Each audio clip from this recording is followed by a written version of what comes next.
শুভ সকাল বন্ধুরা। তো আজকের ব্লগটা এখান থেকে শুরু করছি, তো তোমরা দেখতে থাকো। আমাদের কাছে ফোন নেই, সেই জন্য আমার বর চলে গেলো জেঠিমাদের ঘরকে ফুল তুলতে। তো ফুল তুলছে কারণ মালা হবে, সেই জন্য ওর ফুল তোলা হয়ে গেছে, সেই জন্য ঘর আসছে। দেখো তো কতগুলো ফুল তুলেছে। এখন আমরা দুজন মিলে মালা গাঁথতে বসে গেছি। তো ও মালা গাঁথছে আর আমি ফুলগুলো টুঙ্গি টুঙ্গি দিচ্ছি। আর তোমাদেরকে তো বলাই হয়নি যে কী জন্য মালা গাঁথা হচ্ছে। তো দাদুর আজকে বছর কি, সেই জন্য মালা গাঁথা হচ্ছে।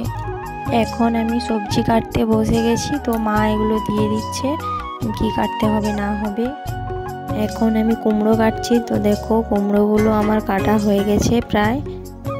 আমি এখানে সবজি কাটছি আর এটা হলো আমার ভাগনা। তো আমার কাছে বসে আছে, বসে বসে ও দেখছে আর হাসছে।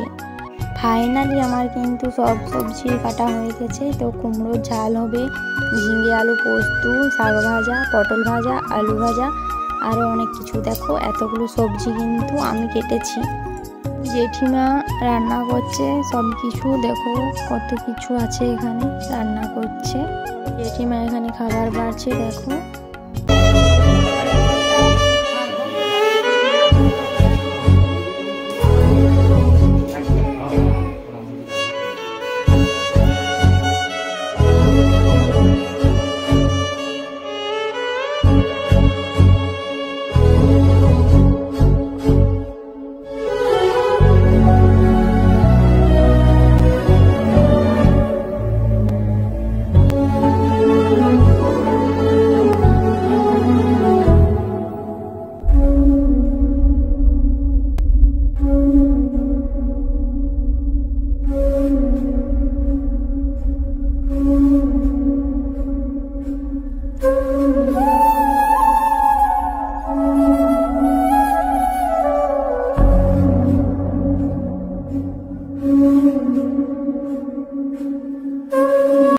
আমরা এখন খাওয়া দাওয়া করছি। তো ভিডিওটা আমি এখানেই শেষ করছি।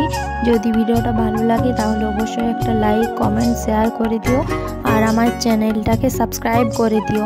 বাই, দেখা হচ্ছে পরের ভিডিওতে।